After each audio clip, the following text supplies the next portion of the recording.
Varicose veins కి సరైన చికిత్స కోసం సంప్రదించండి ఎవిస్ హాస్పిటల్.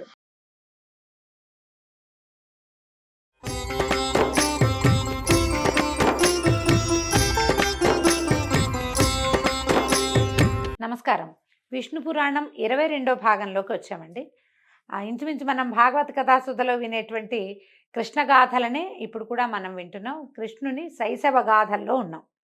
అయితే గోపకాంతల ఇళ్లలోకి వెళ్ళి పాలు పెరుగు వెన్న ముచ్చిలించి దొంగిలించి తిని పారేసి అల్లరి చేస్తున్నటువంటి కృష్ణ గాథలని గోపకాంతలు వచ్చి యశోదాదేవికి చెప్తే, నువ్వు ఇంట్లో ఉన్నట్టే ఉంటావు, ఎప్పుడు ఇలాంటి దుందుడుకు పనులు చేస్తున్నావు, మన ఇంటికి లేదా పోదా, ఎందుకు ఇతరుల ఇళ్లలోకి వెళ్తావని ఆవిడేం చేసిందట, ఒక తాడుతోటి కవ్వపు తాడుతోటి ఈ పెంకెగా ఉన్న కుమారుణ్ణి నడుం చుట్టి ఒక రోలు కట్టి ఇక్కడే ఉండు అని పిల్లవాడిని ఇంట్లో కూర్చోబెట్టుకుని ఆవిడ లోపలికి వెళ్ళిపోయిందట వేరే పని చేసుకోవటానికి. ఈ కృష్ణుడు అదురుతూ బెదురుతూ తల్లిని మిగిలిన యాదవ పడుచుల్ని చూస్తూ తల్లి కొడుతుందేమో అన్నట్టుగా నటిస్తూ అందరూ చూస్తూ ఉండగానే ఆ రోలు ఇడ్చుకు వెళ్ళి ఇంటికి ఎదురుగా కొంత దూరాన ఉన్న ఒక జంట మద్ది చెట్ల దగ్గర మధ్యలో ఇంచి వెళ్ళాడట. ఆ ఈడవటం వల్ల ఈ రోలు ఒత్తుకుని ఆ రెండు మద్ది చెట్లు విరిగి పడిపోయాయి. ఆ పడటం పెద్ద మోత. ఆ మోత గొల్లపల్లెలో భీకరంగా ప్రతిధ్వనించింది.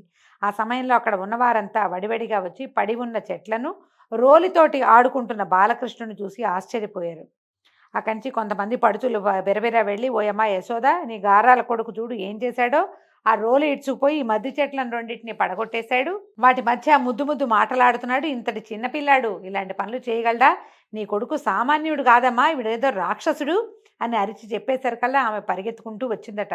సంభ్రమాశ్చర్యాలతోటి తెల్లబోయి పరిగెత్తుకుంటూ వచ్చి చూస్తే ఈ రోలుకి నడువుకి రోలు కట్టుంది తాడు, ఆ తాడుతోటే ఆడుకుంటున్నాడు పిల్లాడు. కానీ పక్కల రెండు పెద్ద పెద్ద మద్ది చెట్లు పడి ఉండటం కనపడింది. తెల్లబోయి, అమ్మ బాబోయ్, ఇంకా కొంచెం ఏదైనా సమస్య వచ్చేదని భావించి పిల్లాడికి దిష్టి తీసి ఆనంద బాష్పాలతోటి అభిషేకం చేసిందట. దామం ఉదరబంధంగా కలవాడయ్యాడు కాబట్టి కృష్ణునికి అదొక పేరుగా మారింది. దామోదర లీల అని చెప్తారు దీన్ని. ఈ దామోదర లీలతోటి ఈ దశలో ఈ గొల్లలంతా భయపడ్డారట, యాదవులంతా. మొన్న రాత్రి అంతకుముందు ఒక రాక్షసు వచ్చి చచ్చింది, ఒక బండి ముక్క చెక్క అయింది. ఇప్పుడు నిష్కారణంగా ఈ జంట మధ్య చెట్లు విరిగిపడ్డాయి. ఇదంతా భయంకరంగా ఉంది. పైగా ఇక్కడే ఈ గరిక నీరు పల్చబడిపోయింది, గడ్డి తక్కువగా ఉంది. అవి ఆ కాస్త గడ్డి కనుక వాడిపోతే మనం కూడా ఇబ్బంది పడతాం, ఈ దురవస్థ నుంచి తప్పించుకోవాలి. ఎలాగూ మనకి ఇంతకుముందు బృందావనం వెళ్ళమని చెప్పాడు వసుదేవుడు, ఇక్కడి నుంచి వెళ్ళిపోండి అని ఆలోచిస్తున్నారు వీళ్ళు ఎక్కడికి వెళ్ళాలి అని. ఇక్కడి నుంచి ఈ దురవస్థ నుంచి తప్పించుకోవాలంటే మనకి బృందావనమే మంచిదని ఆ రాత్రి గడిపి వేకువజామునే లేచి పాలకుండలు గిన్నెలు నేతి బుంగలతోటి కావళ్ళు నింపి లేగలతోటి ఆలమందల్ని అల్లనల్లన నడిపిస్తూ ఆటలాడుతూ పాటలు పాడుతూ నడక సాగించి మొత్తం ఈ బృందావనంలో ఇక్కడ రేపల్లిలో ఉన్న జనం అంతా కూడా ఈ గోపాలక సంస్థ మొత్తం అందరూ కలిసి గుంపంతా వెళ్ళిపోయారు. యమునకి దగ్గరగా నివాసాలు ఏర్పరచుకున్నారు. అలాగే గోశాలలు నిర్మించారు. పచ్చటి గరిక హెచ్చుగా ఉన్న చోట ఆవులను మేపుతూ యమునలో నీళ్లు తాగిస్తూ శాలల్లో కట్టి పచ్చగడ్డి వేస్తూ కాపాడుకుంటారు. ముచ్చటగా ఆడుతూ పాడుతూ పసిబిడ్డలతోటి ఆ లేగదూడలతోటి ఆనందంగా గడుపుతున్నారు. రామకృష్ణులు ఇద్దరు గొల్లపిల్లలతో కలిసి గోవులను దూడలను కాస్తూ ఉండేవాళ్ళు. రకరకాల ఆటలతో పాటలతో బంతులాటలతోటి బృందావనంలో ఆనందంగా ఉండేవారు. అలా ఉండగా వర్షాకాలం వచ్చిందట. ఆ కాలంలో యమున ఉవ్వెత్తున పొంగసాగింది. ప్రకృతి ప్రశాంతంగా ఉంది. క్రమంగా వాన వెలిసింది. ఒకనాడు కృష్ణుడు బలభద్రుని మిగిలిన పిల్లలను ఆవుల వెంట పంపి తాను బాలుడితో యమున గట్టుకు చేరి అక్కడ కడిమి చెట్ల నీడలో విహరిస్తూ ఉన్నాడు. కొంచెం దూరంలో యమునలో నుంచి మంటలు విషపు గాలి పైకి రావటం చూశాడు. ఆ మడుగులో కాళీయుడు అనే విషసర్పరాజు, వాడి ఆర్భాటం అదంతా అతి విషం కలిగిన సర్పరాజులందరికీ విషం ఉండదట. వాళ్ళు ఈ విషాన్ని జనాల్లో ఎక్కువ జనసమూహం ఉన్న చోట విడవకుండా దాచిపెడతారు. కానీ ఏంటంటే నాదే లోకం కావాలి, నేనున్న ప్రదేశం అంతా నా సామ్రాజ్యమే కావాలని భావించే నాగులు మాత్రం ఇట్లా విషాన్ని గాలిలో విడిచిపెట్టడం వాటి లక్షణంగా ఉంటుంది. అయితే ఈ విషపు గాలి వల్ల ఆ ప్రాంతంలో ఉన్న చెట్లు తీగలు మాడి మసైపోయి బొగ్గైపోయి ఉన్నాయట. ఆ మడుగులో ఉన్న నీళ్లు తాగిన ప్రాణులు బతికుండటమే లేదు. అది గ్రహించాడు కృష్ణుడు. వీడిని ఎలాగైనా ఇక్కడి నుంచి పంపించాలనుకుని పక్కనున్న చెట్టెక్కి దాని కొమ్మ మీద నుంచి మడుగులోకి దూకి నీరుని కలత పెట్టడం ప్రారంభించాడు. ఆ ఎగసిన నీరు అగ్నిమంటల్ని రొప్పుతూ కింద మీద అగ్నిని మంటల్ని వచ్చేస్తున్నాయట. నీళ్లు కొట్టిన వేగానికి మంట వస్తోందనమాట. కలత పుట్టించిందట. ఇదేమిటి నీరు కింద మీద అవుతోంది, ఏదో చప్పుడు, ఎవడో నా ప్రదేశంలో నిప్పులు రువ్వుతున్నాడని కోపించి సేవకులతోటి కాంతలతోటి కాళీయుడు మీదకొచ్చాడట. తోకతో వీపు చుట్టి కాలు చేయి కదలకుండా బంధించి విషాగ్ని జ్వాలలు రుపుతూ కోరలతో కరుస్తూ బాలకృష్ణుడిని పరిపరి విధాలుగా బాధించాడు. ఆ దశలో గట్టున చెట్టు కింద ఉన్నటువంటి గోపబాలురు భయపడి పరుగు పరుగున పోయి నందయశోదలకు శ్రీకృష్ణుని స్థితిని ఏడుస్తూ చెప్పారు.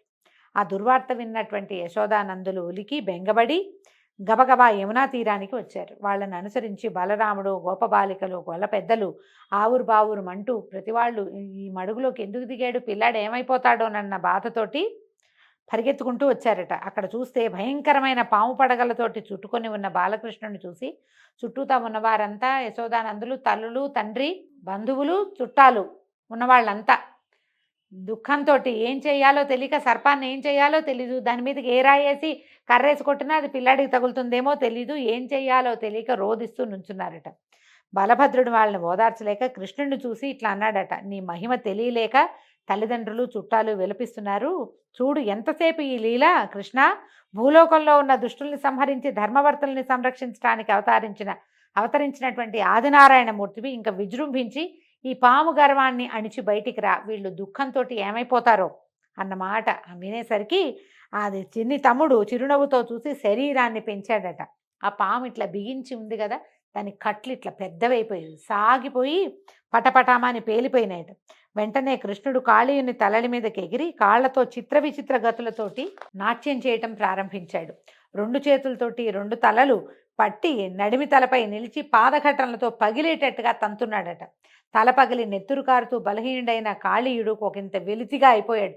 ఏదో భయం వేసేసింది. అప్పటిదాకా ఏదో చేస్తున్నాడు, గట్టిగా బిగించి తోకతో కొట్టడానికి, కూరలతో కరవడానికి ప్రయత్నం చేస్తున్నాడు. ఎప్పుడైతే ఈ తలలు చితకొట్టబడుతున్నాయి, శరీరం సాగిపోతోంది అన్ని పక్కల నుంచి, దాంతో శక్తిహీనుడై వంగి లొంగి ఉన్న భర్తను చూసినటువంటి వాడి భార్యలు వాడిపోయిన మొహాలతోటి నాగకాంతలు 2 వచ్చి కృష్ణుడిని బతిమలాడుకున్నారట. దేవాధిదేవ వాసుదేవ దేవకీనందన సకలలోక జగ రక్షాదక్ష రక్షించు దేవా, లోకాలన్నీ ఆశ్రయించి ఉన్న నీ పాదాల బరువును అల్పబలుడైన ఈ నాగరాజు మోయగలడా? నువ్వు గజరాజువి, మా భర్త దోమగా ఉన్నాడు, మా మనవి మన్నించు, వాడి తప్పు క్షమించు, మాకు పతిభిక్ష అనుగ్రహించు అని దీనస్వరంతో ప్రార్థించేసరికి కరుణించి కృష్ణుడు కాళీయుని తోకలు వదిలిపెట్టాడట. కిందకి అడుగేశాడు. అప్పుడు నెత్తురు కక్కుతున్న నోటితోటి కళ్ళు మూసుకుపోయి ఆ కళ్ళకు కనపడకుండా కళ్ళకి పొరలు కమ్మిపోయి బొంగురు గొంతుకుతోటి ఉన్న కాళీయుడు అన్నాడు, పద్మదళాక్ష, ఆనాడు నీ ఆజ్ఞని తలదాల్చి సముద్రంలోంచి నా భార్యలతో సహా వచ్చి నేను ఇక్కడ ఉన్నాను. నా వల్ల కలిగిన తప్పేముంది? కాగా నా జాతి పాపజాతి, నువ్వు నన్ను నా జాతిలో పుట్టించావు, నా జాతిని ప్రవృత్తిని అనుసరించి కదా నేను ప్రవర్తించేది, నా తప్పేముంది? సరే ఏదో ఒకటి అయ్యింది, ఇప్పుడు నన్ను ఏం చేయమంటావో ఆజ్ఞాపించమంటే కాళీయుని మాటలకు కరుణించిన కృష్ణుడు, నువ్వు ఇంక ఇక్కడ ఉండద్దు, ఈ ప్రాంతం నుంచి నీ వాళ్ళందరినీ వెంబడబెట్టుకుని సముద్రానికే పో, నీ పడగ మీద నా పాద చిహ్నాలు చూసినటువంటి గరుడు నిన్ను బాధించడు అని అనగా కాళీయుడు తన వారందరినీ తనతో ఉంచుకుని మడుగులోంచి బయలువెడలి సముద్రానికి చేరి దాంట్లోకి ప్రవేశించాడట. తర్వాత కృష్ణుడు ఆ మడుగులోంచి గట్టు మీదకి రాగా గోపికలు గోపకులు పరమానందంతో కరతాళ ధ్వనులు చేస్తూ కౌగలించుకున్నారు. యశోదానందులు పిల్లవాడిని కావలించుకుని వాడి శిరస్సు మూర్కొని వీపు నిమిరి ముద్దులు పెట్టుకుంటూ ఆనందంగా సంతోషంగా పిల్లవాడిని ఎత్తుకుని గోకులంలోకి వెళ్ళిపోయారు. శ్రీకృష్ణుని సాహస కృత్యాన్ని ప్రస్తుతిస్తూ అందరూ గోకులంలోకి వెళ్ళారట. ఇలాగా రామకృష్ణులు గోపబాలుడితో కలిసి వింత వింత పనులతో వాళ్ళని వినోదింపజేస్తూ బాల్య చేష్టలతోటి ప్రవర్తిస్తూ గోపాలకురుగా ఉన్నారు. అయితే ఒకసారి గోపబాలుడితో కలిసి ఆలమందల వెంట వెళ్ళి ఒక తాటివనానికి చేరారట. ఈ తాళవనం కథ మనం భాగవత కథాస్తుతులు కూడా చాలా విశేషంగా వినపడుతుంది. విష్ణు పురాణంలో కూడా అదే విశేషంగా చెప్పబడింది. పశువులను మేతకు విడిచి తాము తాటి చెట్ల కింద కూర్చున్నారు. ఒకంతసేపటికి కొంతమంది పెద్ద పిల్లలు వచ్చారు. గోపబాలుర్లలో పెద్దవాళ్ళు వచ్చి, మనం ఇక్కడ ఉండద్దు, ఈ తాటి తోటలో ధేనుకుడు మొదలైన రాక్షసులు ఉన్నారని పెద్దవాళ్ళు చెప్తారు, ఇంకో చోటుకి పోదాము, ఈ తాటితోపులో వద్దు, ఇక్కడ ధేనుకాసురుడు ఉన్నాడట అనేసరికాలు రామకృష్ణులు బెదరకండి, ఇక్కడ రాక్షసులు ఉంటే వాళ్ళని హతమార్చి ఈ తాటితోపులోకి అందరూ ప్రవేశించేలాగా చేద్దాం, ఎంత రుచికరమైన తాటిపళ్ళ వాసన వస్తుంది, మనని వీటి నుంచి చెడగొడితే ఎట్లా? తాటిపళ్ళని ధేనుకాసురుడు తిండు, మనం తింటాం, మనం తినవలసిన ఆహారం ఉన్న చోటికి మనకి వెళ్ళే అవకాశం ఉండాలి కాబట్టి ఇక్కడ అడ్డం ఉన్న వాళ్ళందరినీ నేను సంహరిస్తానని చెప్పి మేము సంహరిస్తామన్నారు అన్నదమ్ములు ఇద్దరు. తోట లోపలికి వెళ్ళటం మొదలుపెట్టారట. వెళ్ళి నలుదిక్కులు మార్మోగేలాగా భీకరంగా అరవటం మొదలుపెట్టారు. ఆ ఘోష విన్న ధేనుక ప్రముఖులైన రాక్షసులు గాడిద రూపాలతోటి వచ్చి ఈ కృష్ణుడిని పలు విధాలుగా బాధించడం మొదలుపెట్టారట. అది చూసి బలరాముడు తన మీదకి వచ్చిన రాక్షసుల్ని పట్టి తాటి చెట్టుకి దాపు చేసి గిరగిరా తిప్పి కొడుతూ తుండేలుగా విరకొట్టేశాడట. ముక్కా చెక్కా చేసేసాడు ఒక్కొక్క దాన్ని. అంతే ధేనుకుడు గాడిద రీపుతో వచ్చి కృష్ణుడిని ఎదిరించగా కృష్ణుడు వాడి కాళ్ళు పట్టుకుని గిరగిరా తిప్పి చెట్టుకేసి కొట్టి వాడి ప్రాణాలు తీశాడు. వాడి వెనక ఉన్నటువంటి రాక్షసులు బెదిరిపోయారు వాడి చావును చూసి. వెళ్ళిపోయి ప్రళంబాసురుడిని చేరి ఈ ధేనుకాసురుడు చనిపోయాడు అన్న మాట విషాద వార్తని వాళ్ళకి తెలియజేశాడు. ప్రళంబుడు అనుకున్నాడట, ఏదో ఒక ఉపాయంతో ఈ అన్నదమ్ములు తెల్లటివాడొకడు నల్లటివాడొకడు అన్నా తమ్ముడుగా కనపడుతున్నారు, వీళ్ళ సంగతి దెబ్బ చూడాలి, ఎలాగైనా ఒక దెబ్బ కొట్టాలని ఆలోచిస్తున్నాడు.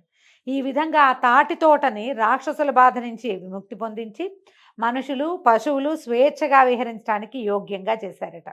ఆ తాళవనంలో ఆటపాటలతోటి తోటి గోపకులతోటి వాళ్ళతో సంతోషంగా ఉంటూ గోవుల్ని సంతోషపెడుతూ తాటి చెట్లకి తాటిపళ్ళు అందరి కోసం కిందకి విసురుతూ సంతోషంగా ఉన్నారట. అయితే ఒకనాడు ఈ ప్రళంబాసురుడు అనేవాడు ఒక గోపాల బాలుకుని రూపంలోకి వచ్చి ఈ గోపబాలుడితో కలిసి ఆటలాడుతూ ఈ బలరాముడిని ఒకళ్ళ మీద ఒకళ్ళు ఉప్పు ఎక్కించుకుంటారట. పిల్లల్ని ఉప్పు ఎక్కించుకుని పరిగెత్తటం అనమాట. ఈ బలరాముడిని భుజాల మీద ఎక్కించుకుని భయంకరమైన నిజ రూపంతో ఆకాశంలోకి ఎగిరిపోయాడట. ఎగిరేసరికల్లా ఎప్పుడైతే తనని ఎత్తుకున్నవాడు రాక్షసుడన్న గమనం వచ్చిందో ఈ బలభద్రుడు బరువు పెంచాడు. భూభారాన్ని మోయగలిగిన ఆదిశేషుణ్ణి ఎవరైనా మోయగలరా? ఆయన తన బరువు పెంచేసరికల్లా ఈ ప్రళంబాసుడు దాబ్బని కింద పడబోయేసరికల్లా కృష్ణుడు కనుసొంగ చేయగా ఈ ప్రళంబాసుడిని జుట్టు పట్టుకుని ఊపి కింద పడేశాడట. కాలుతో గుండె నదివి పిడికిటి పోట్లతోటి తల చితకొట్టేశాడు. ఆ పిడికిటి పోట్లకి ప్రళంబుడు తల పగిలి నెత్తురు కక్కుంటూ మరణించాడు. ఆ తీరున ఈ ప్రళంబాసురుడు మరణించడం చూసి గోపబాలుడు ఆనందంతో చిందులు దొక్కుతూ చప్పట్లు కొడుతూ బాలభద్రుడిని తెగ పొగిడారట. ఈ పొద్దుపోయే సమయానికి అందరూ గోకులానికి చేరి బలరాముడి చేత ప్రళంబుడు ఎలా మరణించాడో కథలుగా వినిపించారు పిల్లలు. అది విన్నటువంటి పెద్దవాళ్ళంతా ఆశ్చర్యానంద పరవశులయ్యారు. ఈ విధంగా రామకృష్ణులు ఇద్దరు ఆశ్చర్యకరంగా అందరికీ ఆనందంగా ప్రవర్తిస్తూ ఉన్నారు. ఇలా ఉండగా కొంతకాలానికి శరత్కాలం వచ్చిందట.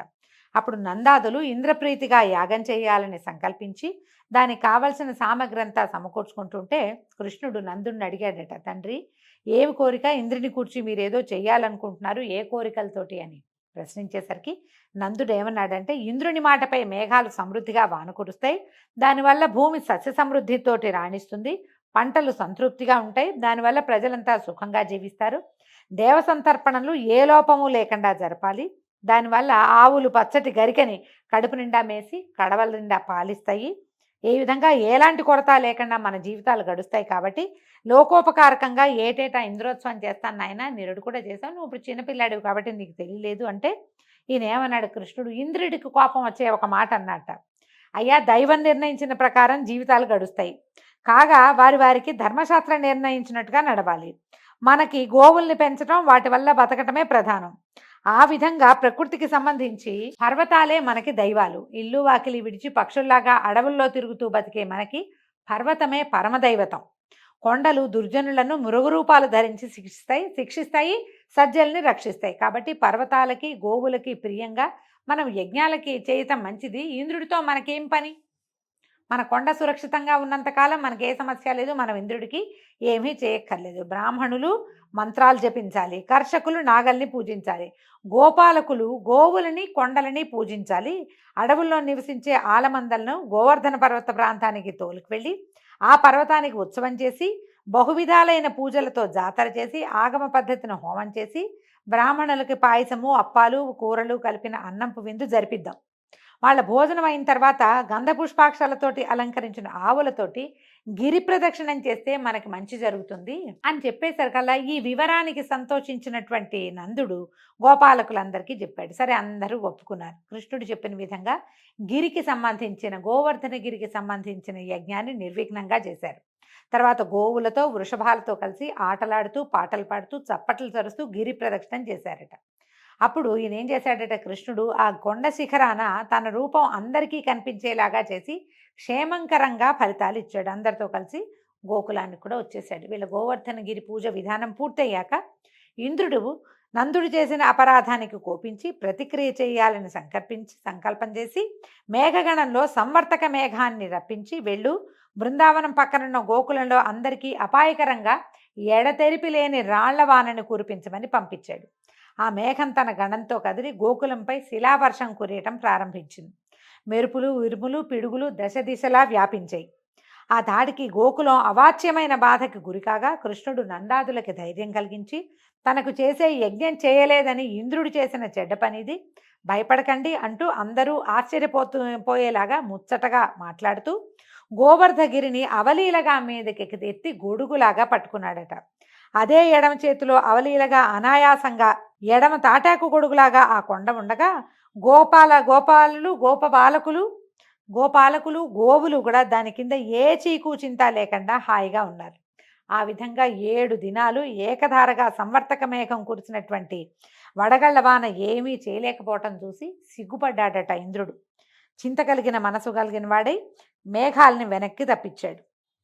చూశాడు కృష్ణుడు మేఘాలు వెళ్ళిపోయినాయి వెనక్కి, వాన తగ్గిపోయిందని. అందరినీ బయటికి పంపించి కొండని మెల్లిమెల్లిగా మళ్ళీ కిందకి దింపేశాడు. ఇంద్రుడికి కృష్ణుని యొక్క ఈ క్రియ అర్థమైంది. మనసు మారింది. కృష్ణ దర్శనానికి ఆనందంగా ఐరావతారూఢుడై వచ్చి దర్శించాడు. ఆ సమయంలో ఎవ్వరికీ కనిపించక గరుడు గగన రంగాన నిలిచి ఎండ తగలనట్టుగా కృష్ణునికి గొడుగులాగా రెక్కలు విప్పి పట్టాడట.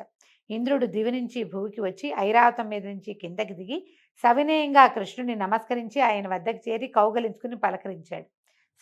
సంభాషణ మొదలుపెట్టాడట. నందనందన, అతి బలిష్ఠులైన దానవులకు కూడా కదల్చటానికి సాధ్యం కాని, దేవతలకి కూడా చూడడం శక్యం కాని కొండను అవలీలగా పెళ్లగించి పైకెత్తి ఎడమ చేత 7 దినాలు భరించి గోపికాగోపకులకు రాళ్లవాన వల్ల ఏ బాధ లేకుండా కాపాడావు.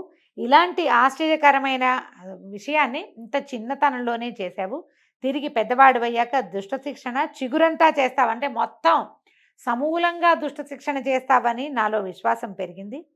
కాబట్టి లోకాలు మెచ్చేలాగా గోవర్ధనగిరిని గొడుగులాగా బట్టి గోపీ గోపకులను కాపాడావు గనక నీకు గోవిందుడనే పేరు ఒకటి నామభూషణం అగుగాక. గోవిందుడు అంటే ఈ మొత్తం గోకులాన్ని రక్షించినవాడు అని పేరును నీకు సార్థకము అవుగాక. అలాగే ఇటు సురులకు సమయానుసారంగా సంరక్షకుడవు కావాలని నేను ఉపేంద్రుణ్ణి చేస్తున్నాను, సమ్మతించు అని ఐరావతం చేత పవిత్రోదకాలు తెప్పించి కృష్ణుణ్ణి అభిషేకించాడు. ఆనాటి నుంచి కృష్ణుడు గోవిందుడుగా ఉపేంద్రుడుగాను ప్రసిద్ధ నామధేయుడయ్యాడట. ఆ సమయంలో గోవులు ముందుకొచ్చి కృష్ణునకు క్షీరాభిషేకం చేశాయి. దేవతలు, యక్షులు, గంధర్వులు, కిన్నరులు, కింపురుషులు గగనతలాన నిలిచి పుష్పవృష్టిని కురిపించి జయ జయధ్వనులతో భేరీ మృదంగాది వాద్యధ్వనులతో భూనభోంతరాళాలు మార్మోగించారు. తదుపరి ఇంద్రుడు ఏకాంతంగా కృష్ణుడితో ఇట్లా అన్నాడు. అయితే ఇంద్రుడు ఒక మాట చెప్పాడట. ఇప్పుడు కేశవ, భూభారం తీర్చడానికి నీవు ఇలపై జన్మించిన నాడు నీకు తోడుగా ఉండటానికి నా అంశతో కుంతికి ఒక కుమారుడు కలిగాడు. అతడి పేరు అర్జునుడు. సమయానుసారంగా వాడికి యుద్ధాలలో ఎలాంటి ప్రమాదము రానిక కాపాడుతూ ఉండమని కోరుకున్నాడట. ఇంద్రుడి మాటలు విన్న కృష్ణుడు, మహేంద్ర, నేను ఎరుగుదును. అర్జునునకు నా చేయూత ఎప్పుడూ ఉంటుంది. అంతేకాదు పాండవులకు కౌరవులకు ఒక కలహం చెలరేగబోతోంది. అప్పుడు నేను పాండవ పక్షాన ఉండి కౌరవులను పాండవుల చేత నేలకూల్పిస్తాను. వారి కీర్తి శాశ్వత స్థాయిగా ఉండేలాగా చేస్తాను. ప్రస్తుతం ఈ కంసాదులను కడతేర్చాలి. తర్వాత పాండవుల సమయం ఇప్పుడు కాదు. దుష్ట శిక్షణ, శిష్ట శిక్షణ తప్పకుండా జరుగుతుంది. నువ్వు అర్జునుడి కోసం ఎటువంటి కలతా పడద్దు అని చెప్పిది ఈ ఇంద్రుడట. అంటే మరి దీన్ని ఎందుకు చూపించారో ఇది జరగబోతోందని చెప్పించారనమాట. కృష్ణుడికి తెలియకుండా ఏం జరిగింది? ఆయనే ఆజ్ఞించాడు. మహావిష్ణువే దేవాదులందరినీ భూలోకంలో జన్మించండి అని చెప్పాడు కదా. వాళ్ళ అంశమాత్రాలతోటి కుమారులుగా కొంతమంది జన్మించారు. అయితే ఇంద్రుడు ఆనందంగా శ్రీకృష్ణుని వేడుకొని ఆయనకి నమస్కారాలు చేస్తూ వెళ్ళిపోయాడట. కొంతసేపటికి గొల్లల పెద్దలు కృష్ణుని వద్దకు వచ్చి, కృష్ణ, దేవతలు కూడా చేయలేని పనులు ఇంత చిన్న వయసులో నువ్వు చేయటం ఆశ్చర్యంగా ఉంది. అంతకంతకు తేలికగా పైకెత్తి గొడుగులాగా పెట్టి ఈ గోవర్ధనగిరిని మమ్మల్ని అందరినీ రక్షించావు. అయితే నువ్వు ఎవరో చెప్పు అని అడిగితే అప్పుడు శ్రీకృష్ణుడు తన అవతార విశేషాన్ని మాయా విలాసంగా ఈ గోకులంలో ఉన్న పెద్దలకి తెలియజేశాడట. అయితే మాయ అవటం వల్ల వాళ్ళు తెలుసుకున్నా కూడా తర్వాత మళ్ళీ మర్చిపోయి కృష్ణుడు తమవాడని, తమ ఇంట నందుని ఇంట పుట్టిన పసివాడుగానే భావించి ఆ విష్ణుమాయా విలాసంలో తేలిపోతూ ఉండిపోయారట. దీంతో ఈరోజు కథ పూర్తయిందండి. రేపు ఉదయం మళ్ళీ తర్వాయి భాగంతో కలుసుకుందాము. నమస్కారం.